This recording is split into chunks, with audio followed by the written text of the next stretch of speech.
muchísimas señales de declive imperial y no soy muy optimista sobre el futuro de los Estados Unidos.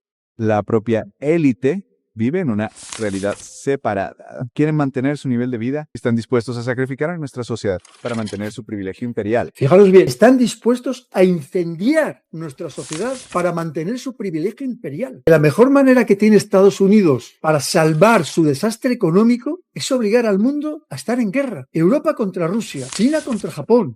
Guerra, guerra y guerra. Y en muchos sentidos, siento que el hecho de que Trump inicie esta guerra contra Irán es una forma de agradecer el apoyo de Israel durante los últimos 8 años. Porque solo hay un país en el Medio Oriente que se beneficia de todo esto, y es Israel. Estados Unidos no se beneficia.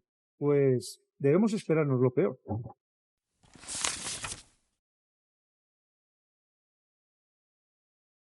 Queridos amigos, bienvenidos una vez más al canal del Coronel. Están pasando muchas cosas en el mundo y algunas de ellas a lo mejor no las sabemos interpretar bien, europea, española o hispana. Al final todos vivimos también en una burbuja, en nuestro alrededor lo es todo y no es así.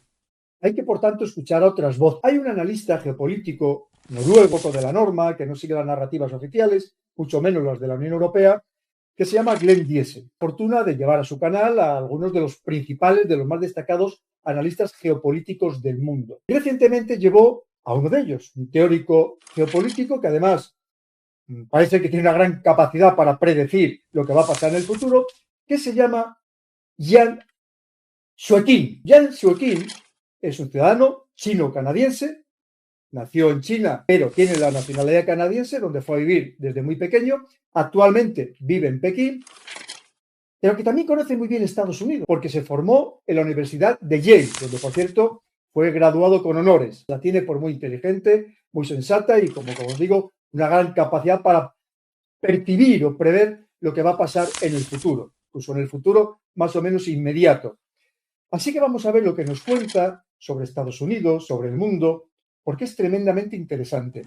Cosas que nos afectan a nosotros, a vosotros, a mí, a todos, porque al final, si le afecta a Estados Unidos, pues ya sabemos que por lo menos al mundo occidental nos afecta a todos. Solo tenemos que ver lo que ha pasado con lo que nos cuenta de la mano de Glenn Diesen, lo que nos cuenta Jan, que ya os digo que es muy interesante, nos interesa y nos afecta a todos. Vamos a ver lo que nos cuenta de temas tan variados y tan preocupantes. Vamos a ver. Nos acompaña Yang Wichin, un presentador muy popular del programa Predictive History. Así que gracias por volver al programa. Y bueno, nos acompañas desde Los Ángeles hoy. Quería preguntarte cómo ves la situación actual en los Estados Unidos, porque parece que, bueno, cada vez más estadounidenses creen que su país pues va en la dirección equivocada. Al menos eso es lo que vemos en las encuestas. Todo se debe en gran medida al estancamiento de los salarios, la creciente oligarquía, la desigualdad económica, los problemas sociales, la disminución de la confianza en los medios y el gobierno, y la reducción de libertades. Por supuesto, tenemos las guerras interminables, la polarización política y la agobiante deuda nacional, que es desde luego un problema enorme. Y la lista continúa.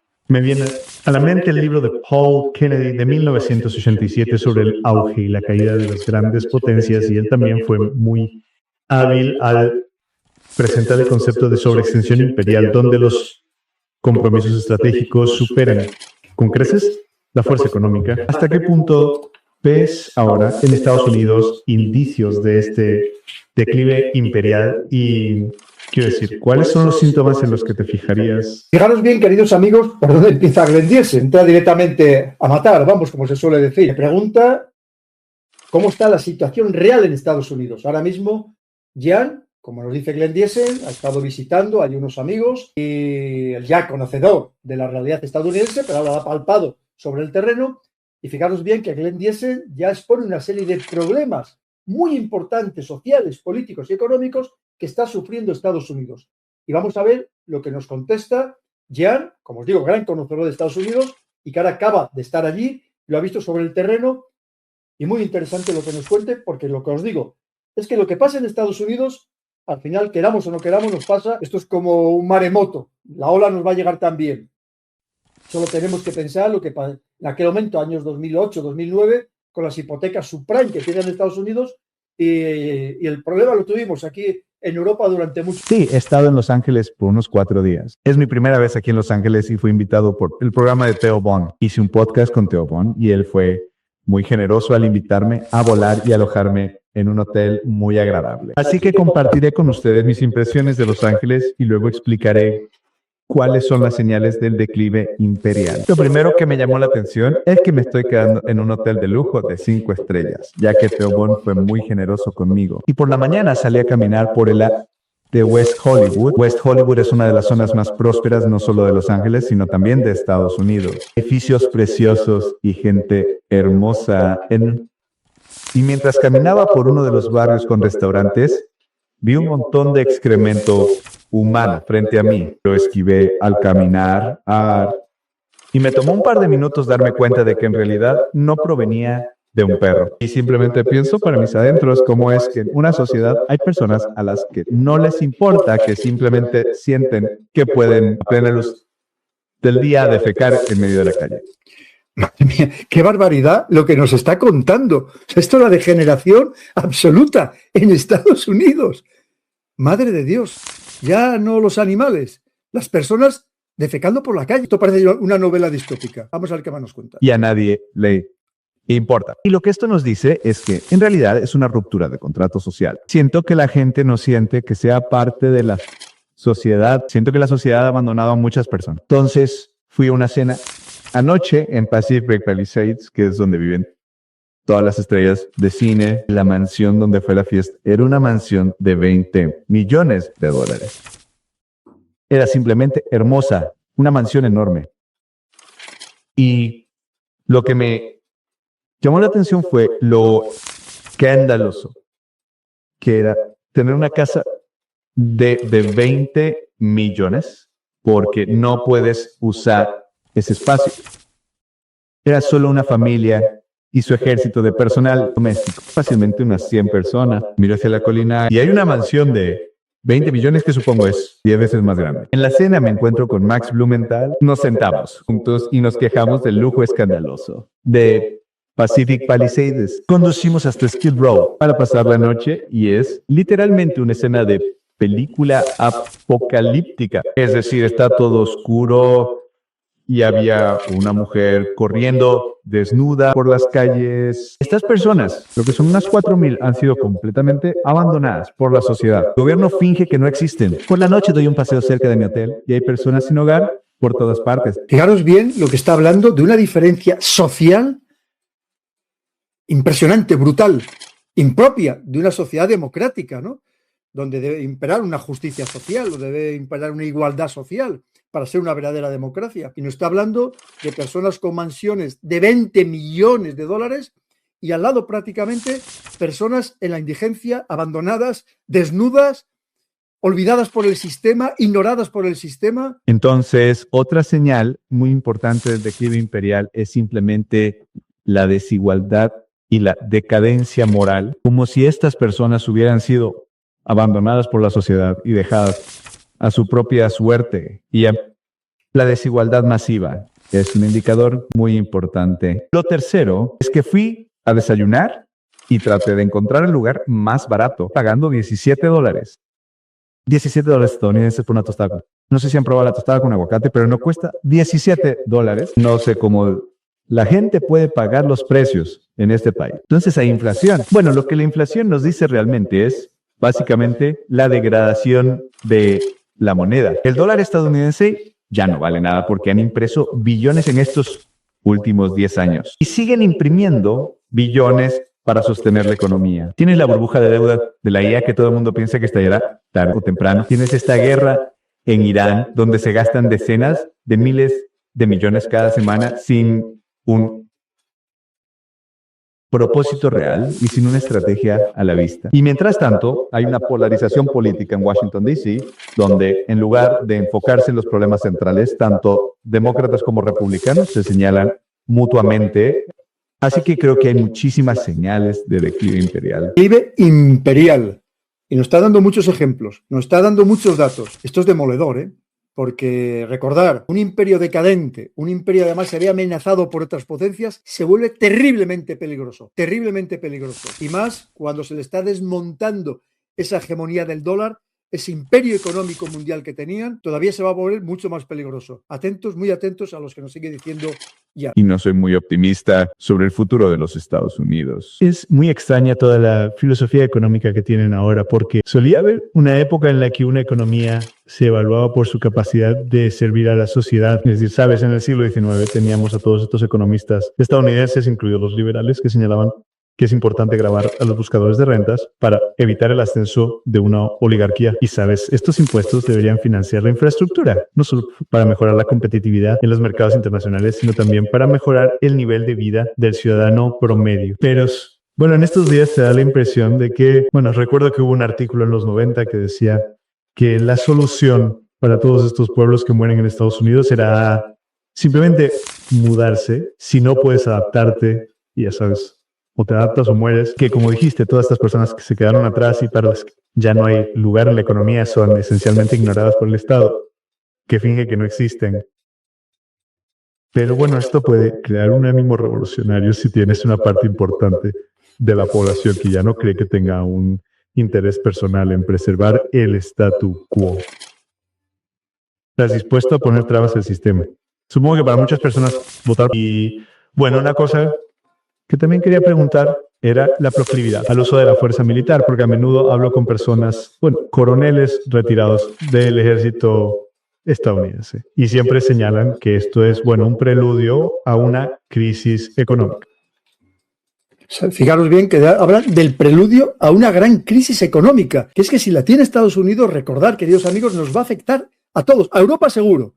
A Europa seguro. Que el uso habitual de la fuerza militar es solo otra señal de la decadencia imperial, donde hay una élite que vive en sus burbujas y no son ellos quienes son enviados a luchar en el extranjero.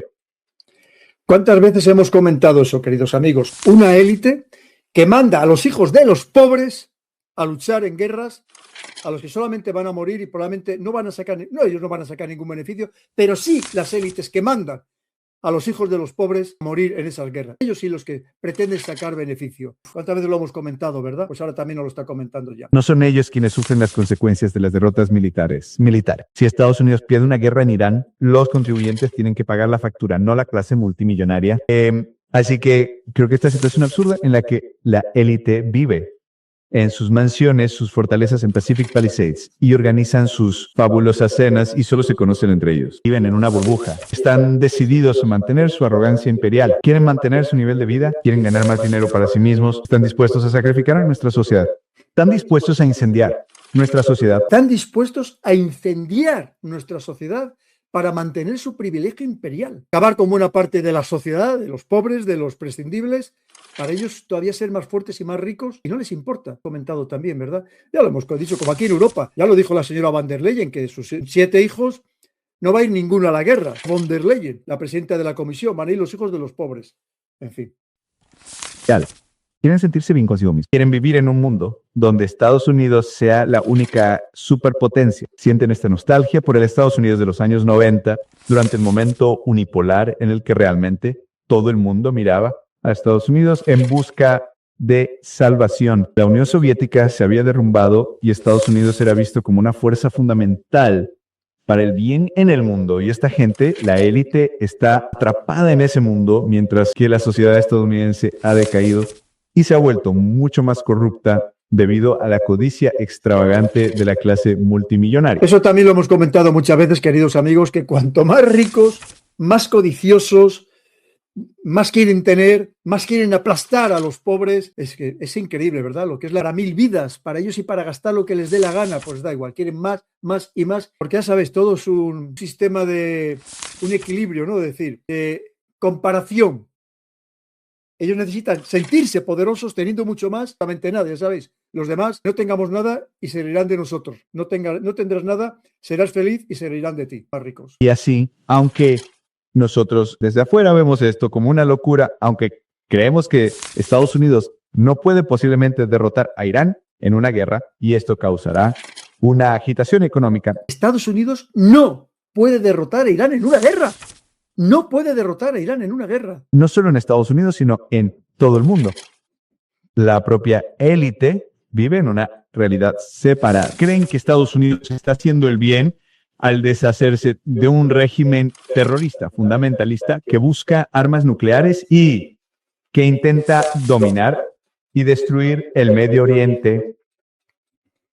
Así que es importante, es bueno que Irán sea destruido. Y también creen que la guerra va bien para Estados Unidos, que está paralizando la economía iraní, que el liderazgo está en desorden y que en cualquier momento los iraníes se rendirán. Así que, ya sabes, lo que Donald Trump ha dicho, estamos ganando la guerra. No es nuestra culpa si los iraníes no reconocen que están perdiendo. Sí, efectivamente, esas son las tonterías que dice Donald Trump todos los días, ya como no le cree nadie, porque dice cada día dice una cosa diferente. Entonces, estas son personas que son esencialmente la clase multimillonaria de la generación de Baby Boom, y simplemente viven en su propia realidad separada, completamente divorciados de nuestra realidad. Sí, bueno, el punto en redes sociales de que el colapso de la Unión Soviética también introdujo un desastre para entonces, de nuevo, cuando se celebró que nuestro adversario fuera derrotado, lo que a menudo se pasa por alto es que ese adversario equilibraba a obligaba a adoptar un pensamiento estratégico, a restringirse, a ser mesurado. Después, esencialmente, la estrategia de la estrategia hegemónica puede estar en todas partes. Esto, ya sabes, disminuye el pensamiento estratégico, porque ahora, de repente, no tienes que establecer prioridad en cuanto a tener obligaciones en todo el planeta, en cada rincón donde debería tener la última palabra. Esto inevitablemente agotaría. Mucha gente advirtió sobre esto en los años 90, se agotarían a sí mismos y todos los recursos del núcleo serían, ya sabes, desviados a la periferia para mantener un imperio. ¿Eso es en gran medida de lo que hablas o no es toda la infraestructura? La creciente pobreza, todo este dinero que podría gastarse en la población yendo al extranjero para mantener un imperio. Sí, tienes toda la razón. Entonces, una muy buena analogía histórica es la República Romana. Ha habido mucho debate sobre por qué fracasó la República Romana. Pero los mismos romanos creían que la República Romana fracasó porque destruyeron Cartago. Justo antes de la Tercera Guerra Púnica hubo un gran debate en el Senado romano sobre si atacar realmente a Cartago. Y personas como Catón el Viejo querían destruir Cartago de una vez por todas porque veían a Cartago como la amenaza final y absoluta a la supremacía de la República Romana. Pero había otros que advertían, escuchen, necesitamos un enemigo que nos equilibre. Si destruimos Cartago, nos volveremos arrogantes como cualquier otro imperio en el pasado y nos desgarraremos por una guerra civil, por conflictos internos. Qué interesante lo que está contando. Es en cierto modo lo que le ha pasado a Estados Unidos cuando en 1991 desaparece la Unión Soviética, desaparece su gran rival geopolítico e ideológico, claro, y de repente se queda como poder único en el mundo, poder omnímodo. Ahí viene su arrogancia y no se da cuenta de que había otros poderes que de manera silenciosa estaban avanzando cada vez más rápido, como es el caso de China. Qué importante lo que dice Jan, que hay veces que es mejor tener enemigos para evitar problemas internos, enemigos externos para evitar problemas internos. Interesantísimo. Nos embarcaremos en aventuras militares sin sentido en el extranjero. Nos expandiremos demasiado rápido. Financializaremos la economía y llevaremos a la bancarrota a la mayor parte de nuestra población, mientras la élite se vuelve corrupta, arrogante e insular. Eso es exactamente lo que pasó. Es así que destruyeron Cartago y la República Romana cayó 150 años después. Entonces, esta es una situación muy similar a la de los Estados Unidos. ¿Sabe? Ha habido informes de que cuando Donald Trump ordenó el ataque contra Irán, no creía que los iraníes cerrarían su estrecho de Hormuz. No creía que los iraníes pudieran mantener la cohesión. No creía que los iraníes atacarían la infraestructura energética del CSG. No creía en nada de eso. De hecho, no tenían un plan B, no tenían un plan para continuar la guerra por más de 4 semanas. Pensaban que el bombardeo aéreo, la decapitación serían suficientes. Esto es información de la Casa Blanca de Trump. Eso no pueden ser posiblemente tan estúpidos. Luego tuvo en enero de este año ese ataque de la Fuerza Delta en Venezuela, donde pudieron muy fácilmente, tal vez sin bajas, capturar, secuestrar al presidente, al jefe de Estado soberano, Maduro. Y ahora Maduro está siendo juzgado en la ciudad de Nueva York. Así que sé que muchas cosas no tienen sentido, pero eso es porque no vivimos en su mundo. En su mundo todo es perfecto y todo saldrá a su manera. Creo que eso fue un desastre para ellos. De nuevo, ese éxito, si se quiere, en Venezuela, probablemente no habrían entrado, a Irán con las armas en alto y llenos de optimismo si no hubiera sido precedido por esa victoria. Pero, de nuevo, muchos estadounidenses sí reconocieron que había indicios de extralimitación imperial, a menos. Supongo que esa es parte de la razón por la que muchas personas votaron por Trump. Eso es todo el principio de America First puede interpretarse como, ¿sabes? Si tenemos una extralimitación imperial, si nuestros compromisos en todo el mundo han excedido nuestras capacidades económicas, entonces, ¿cuál sería la solución? Uno se desprendería de algunos de esos compromisos internacionales. ¿Sabe? Así es esencialmente como America First fue comunicado inicialmente, al parecer. Es decir, pongamos a este país primero, ¿sabes? No podemos proteger a los europeos, no podemos, ya sabes, esto y lo otro. Y al menos, bueno, Trump no quería alejarse del imperio, pero indicó que quería un retorno de inversión. Es decir, todos sus satélites deberían al menos pagarle por el privilegio de ser protegidos. Bueno, pero parece que no fue así. Quiero decir, ahora tiene más guerras. Inicialmente iba a recortar gastos con Musk, y luego eso también se fue un poco por la borda. ¿Cómo explica, supongo, lo que le pasó a America First? Porque, ya sabes, pensé que tenía un buen punto durante su campaña. Reconocí la enfermedad que es la extralimitación imperial. Necesitan reducir el imperio, resto de disciplina fiscal y deshacerse. Compromisos internacionales. ¿Qué crees que salió mal ahí? Sí, así que cuando un presidente llega al poder en los Estados Unidos, usualmente es porque cuenta con el apoyo de muchas facciones diferentes. Entonces, en el segundo mandato de Trump fue apoyado por dos facciones principales. Tenías la facción de America First, o gente como Tucker Carlson, Tulsi Gabbard, J.D. Vance. Ellos querían que Estados Unidos retirara sus compromisos del mundo y se enfocara en construir la capacidad manufacturera de los Estados Unidos. Y esa es una facción. Pero luego también tenías otra facción que la gente no valoró, que era el lobby de Israel o la gente de Israel First. Y esta gente siempre estuvo presente. Y así que en esta administración están representados por personas como Pierre Hegseth, Michael Walsh, quien comenzó como asesor de seguridad nacional y ahora es embajador ante la ONU. Luego tienes a gente como Howard Lutnick, Jared Kushner, y la gente realmente no valoró la influencia de Israel en la administración Trump. Importante, la influencia de Israel en la administración Trump. ¿Cuántas veces hemos hablado ya de esa influencia de Israel en la política de Estados Unidos? Y lo interesante es que si vuelves al primer mandato, la presencia del lobby de Israel First siempre estuvo ahí. Así que recuerda, en su primer mandato, aunque había una política exterior caótica, Trump declaró una guerra comercial. Fíjate bien que no ha dicho American First, ha dicho Israel First. Contra China y estaba tratando de retirar tropas de Siria, pero una directiva de política exterior que fue bastante consistente fue el sentimiento pro-Israel en el primer mandato, ¿verdad? Así que Trump se retiró de inmediato del JSP. Bueno, él básicamente destruyó el acuerdo nuclear con Irán. Luego trasladó la embajada estadounidense de Jerusalén lo olvidé. Trasladó la embajada estadounidense de Tel Aviv a Jerusalén. Algo que Israel pedía desde hace décadas y ningún gobierno estadounidense había aceptado porque sabía lo políticamente volátil que sería. Pero Trump lo hizo. Trump promovió los llamados acuerdos de Abraham. Trump también reconoció los altos del Golán y el control de Israel sobre los altos del Golán. Y lo más dramático que hizo Trump y lo más trascendental, por supuesto, fue ordenar el asesinato del general Qasem Soleimani, lo cual precipitó esta crisis con Irán. Así que en su primer mandato fue muy partidario de Israel primero. Y lo interesante es que cuando perdió el poder, las personas alrededor que se mantuvieron leales. Las más leales eran precisamente los partidarios de Israel primero, ¿entiendes? Y esto incluye a personas como Sheldon y Miriam Adelson. Sheldon Adelson fue el mayor patrocinador financiero de Trump, tanto en 2016 como en 2020. Personas como Sean Hannity, quien es este presentador de Noticias de Fox, muy cercano a Trump todos los días. Pero además es un ferviente sionista cristiano, ¿de acuerdo? Así que no es israelí, no es judío, pero el sionismo no es solamente una cuestión de algunos judíos, también de los cristianos evangélicos. Lo hemos hablado también ya hasta la saciedad en el canal, pero para que nos está contando Jan la influencia y el poder que tienen en Estados Unidos, a su vez para influir en la política nacional y en la política exterior de Estados Unidos. En el sionismo. Entonces, los partidarios de Israel primero nunca se rindieron con Trump. Creo que cuando Trump estaba, lo acabo de ver, en Mar-a-Lago, fueron los 4 años en los que estuvo bajo asedio, ¿cierto?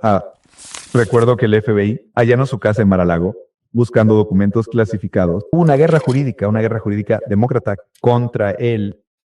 Y hubo momentos en los que casi parecía estar al borde de la bancarrota, ¿verdad? Sí que vivió sus peores días durante esos 4 años en el exilio. Y el lobby de Israel primero continuó apoyándolo. Por eso creo que él siente lealtad hacia Israel. Y en muchos sentidos, siento que el hecho de que Trump inicie esta guerra contra Irán es una forma de agradecer el apoyo de Israel durante los... Donald Trump es presidente gracias a Israel, al lobby judío. Creo que nos lo está diciendo de una manera bastante clara. últimos 8 años. Es en el Medio Oriente que se beneficia de todo esto, y es Israel. Se beneficia. Los países del CSG realmente están sufriendo. Y es porque creo que Trump, por alguna razón, está en deuda con Israel. No sabemos por qué está en deuda con Israel, pero es evidente que está bajo su influencia. Creo que esta guerra solo puede escalar hasta envolver a todo el Medio Oriente. Ya lo estamos viendo, porque los hutíes han sido arrastrados a la guerra. Y los hutíes representan una crisis existencial para Arabia Saudita. Por eso, Arabia Saudita firmó recientemente un pacto de defensa mutua con Turquía y con Pakistán. E incluso se habla de incorporar a Egipto a este pacto. Puedes imaginar que el propósito principal de tal pacto sería lanzar una coalición multinacional contra los hutíes. Así que imagina aliados con los egipcios, los pakistaníes, los turcos lanzando una invasión terrestre contra los hutíes. Esto solo podría terminar en un desastre porque los hutíes están fuertemente fortificados en las montañas. Y los hutíes están siendo apoyados por los iraníes. Los hutíes tienen acceso a drones y misiles balísticos y les resulta muy fácil destruir la infraestructura energética de Arabia Saudita, y eso es lo que ya está sucediendo. Bueno, si él puede conseguir que estos estados árabes luchen sus guerras, esto sería, supongo, un logro en términos de que Estados Unidos reduzca sus compromisos globales. Es decir, uno esperaría que Estados Unidos traslade la carga a sus aliados para hacer que ellos carguen con el peso, lo cual es muy diferente a lo que vimos después de la Segunda Guerra Mundial, cuando Estados Unidos cuidaba de la seguridad de todos los demás estados, tenía acuerdos comerciales generosos con sus estados fronterizos, y ahora, bueno, esencialmente tienen que conseguir que los aliados carguen con su peso, esencialmente. Bueno, en Europa ves lo mismo, el intento de subcontratar la guerra de Ucrania a los europeos. Subcontratar la guerra de Ucrania a los europeos. Ya nos ha metido en el lío Estados Unidos, ahora Estados Unidos se quita del medio, pero sí, vendiéndonos las armas, haciéndonos gastar una salvajada de dinero que no tenemos en Ucrania contra Rusia a los europeos, y como somos tontos, pues nos hemos tragado el anzuelo. O nuestros políticos de rodillas ante Estados Unidos, pues simplemente siguen cumpliendo con sus instrucciones. Esto sí que nos afecta mucho. Sé que Trump habla de terminar la guerra, pero al mismo tiempo está usando esta guerra para presionar a los europeos a que se armen hasta los dientes, y bueno, eso es sí. Además, quiero preguntarte sobre Europa, porque, de nuevo, este continente se destruyó a sí mismo en 2 guerras mundiales. Y se podría argumentar que prolongó su existencia uniéndose a los Estados Unidos, aunque como socio menor, pero por supuesto también ha atrapado a los europeos en esta fuerte dependencia estratégica. Y el objetivo durante las últimas décadas ha sido obviamente elevar mediante este poder de negociación colectivo para tener algún tipo de igualdad con los Estados Unidos. Creo que en los últimos 20 años se ha desvanecido cualquier posibilidad de lograr esto, pero lo que vemos es un periodo muy interesante en la historia. Los Estados Unidos están perdiendo interés en una Europa cada vez más relevante, mientras que los europeos parecen estar aumentando su dependencia de los Estados Unidos. ¿Qué te dice esto sobre el futuro de Europa? Sí, lo que está sucediendo en todo el mundo es un patrón muy común de declive imperial. Así que lo que Estados Unidos está haciendo no es trasladar la carga de la seguridad a sus aliados de Europa. Dejados a su suerte, Arabia Saudita, el CSG, buscarían un acuerdo con Irán lo antes posible, ¿verdad? Porque los Emiratos Árabes Unidos, o Kuwait, Bahrein o Qatar, no pueden permitirse por mucho más tiempo que el estrecho de Hormuz permanezca cerrado. Querrían un alto el fuego inmediato y probablemente estarían dispuestos a pagar billones de dólares para asegurar un alto el fuego. Con Irán. Dejados a su suerte tendrías paz. Pero el imperio estadounidense tiene un problema, que es la deuda nacional de 40 billones de dólares. Entonces, si Estados Unidos se retirara del mundo, esta deuda nacional colapsaría y la economía estadounidense colapsaría. En pocas palabras, lo que se está diciendo es que necesitan guerra, guerra, guerra y guerra. Y además, recordar que Donald Trump lleva avisando que se va a quedar de presidente en 2028. Y una de las opciones es que el país está en guerra, no convoco elecciones, porque como estamos en guerra, así que puede ser que la guerra sea más mayúscula incluso de lo que ahora mismo ya es, muchísimo más. La moneda fiduciaria, el dólar estadounidense, perdería todo su valor de la demanda global. Así que la única manera de resolver esto es obligar a los europeos, al CSG, a los japoneses, a los surcoreanos, los llamados aliados estadounidenses, a seguir subsidiando la economía estadounidense, continuando con la compra de deuda DEE. La mejor manera de hacerlo es forzarlos a entrar en conflicto con sus vecinos, Japón contra China, Europa contra Rusia, el CCG. Fijaros lo que acaba de decir, que la mejor manera que tiene Estados Unidos para salvar su desastre económico es obligar al mundo a estar en guerra. Europa contra Rusia, China contra Japón. Para ellos seguís enriqueciendo o por lo menos no destruirse desde el punto de vista económico. Esto es terrible, queridos amigos. Recordemos una vez más, una potencia en declive, la historia nos demuestra que se vuelve muy peligrosa y hará cuanto haga falta para intentar mantener al menos algo del poder que tuvo. Tenemos que estar muy pendientes. Madre mía, nos espera. E Israel contra Irán y venderles armas sobrevaloradas, redundantes y poco útiles. Y eso es una forma de continuar con el dinero fácil o seguir financiando la deuda nacional de Estados Unidos. No me digáis que esto no da mucho miedo, que para mantener Estados Unidos su poder económico, su hegemonía del dólar, guerra, guerra y guerra. Irán, Israel, China, Japón o Taiwán. Europa, Rusia. Recordar que Yan es famoso por sus predicciones. ¿Cuántas veces lo comentamos? Nos está obligando a Estados Unidos a gastar en una aparente defensa dinero que no tenemos. Nos está poniendo, en el caso de España, en primera línea de combate contra Rusia. No me cansaré de repetirlo. En Eslovaquia, en los países bálticos, que a alguien nos gustaría que nos explicara qué pintamos allí, aparte de servir al amo anglosajón, y que nos puede llevar a la guerra, que nos la están pronosticando, que es que nos gastar un dinero que no tenemos, que nos lo están quitando del estado del bienestar, ya tremendamente deficitario. En fin, queridos amigos, tenemos que estar muy pendientes de todo lo que está pasando, abrir muy bien los ojos, abrir muy bien la mente, no creernos nada de la propaganda que nos lanzan a diario, y al contrario, escuchar a voces sensatas, preparadas, capaces, los mejores del mundo, que nos están avisando. Ojo, que nos llevan a la guerra total. Los europeos sabemos que somos tiernas ovejitas, enseguida nos arrodillamos